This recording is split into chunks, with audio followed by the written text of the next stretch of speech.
மதுரையிலே மூக்க அழகிரியினுடைய ஆதரவாளராக இருக்கக்கூடிய மன்னன் கடந்த சில தினங்களுக்கு முன்பு அனைத்திந்திய அண்ணா திராவிட முன்னேற்ற கழகத்துடைய பொதுச் செயலாளர், சட்டமன்ற எதிர்க்கட்சித் தலைவர், முன்னாள் முதலமைச்சர் புரட்சித் தமிழர் எடப்பாடி கே பழனிசாமி அவர்களை சென்னை பசுமை வழிச்சாலையிலே இருக்கக்கூடிய செவ்வந்தி இல்லத்திலே சந்தித்து நேரடியாக அதிமுகவிலே தன்னை இணைத்துக் கொண்டார்.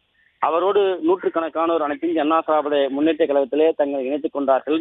இணைந்த அனைவருக்குமே அனைத்திந்திய அண்ணா திராவிட முன்னேற்ற கழகத்துடைய பொதுச் செயலாளர் புரட்சித் தமிழர் எடப்பாடி கே பழனிசாமி அவர்கள் கழகத்தினுடைய துண்டை அணிவித்து வாழ்த்து தெரிவித்தார்.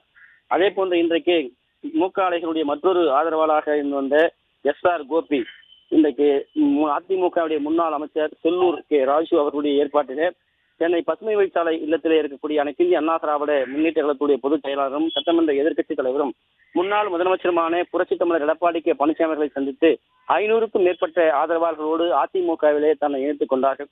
அனைத்திந்திய அண்ணா திராவிட முன்னேற்ற கழகத்தில் இணைத்துக் கொண்டு அனைவருக்கும் எதிர்காலம் பிரபாசமாக இருக்கிறது என்று அதிமுக பொதுச் செயலாளர் புரட்சித் தமிழர் எடப்பாடி கே பழனிசாமி அவர்கள் வாழ்த்து தெரிவித்தார். அதே போன்று கழகத்தில் இணைத்துக் கொண்ட அனைவரோடும் குழு புகைப்படம் எடுத்துக் கொண்டார். அதன் தொடர்ந்து ஏராளமான குறிப்பாக விளையாட்டு வீரர்கள் இவர்களோடு உடன் இருந்தார்கள். அவர்களுக்கான அடையாள அட்டைகள் வழங்கப்பட்டு அதிமுகவுடைய பொதுச் செயலாளரோடு குழு புகைப்படம் எடுத்துக் கொண்டனர்.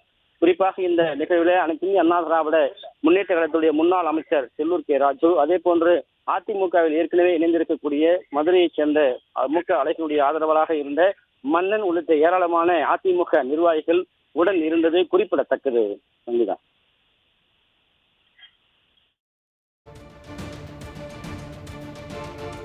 உண்மை, உழைப்பு, விசுவாசம் இவற்றிற்கு மதிப்பளிக்காமல் இருந்ததுனால எங்களோட உழைப்பை பூரா சுரண்டி எதிர்கட்சியா இருந்து நாங்கள் உழைத்ததெல்லாம் 25 ஆண்டு உழைப்பை பயன்படுத்தி ஆளுங்கட்சியானவுடன் எங்களை கண்டுகொள்ளாமல் அடுத்த நகர்வுக்கு நகர விடாமல் அடிமைத்தனம் பண்ணி வைத்திருந்தால் எவ்வளவு நாள் தான் நாங்களும் பொறுத்து கொண்டிருப்பது.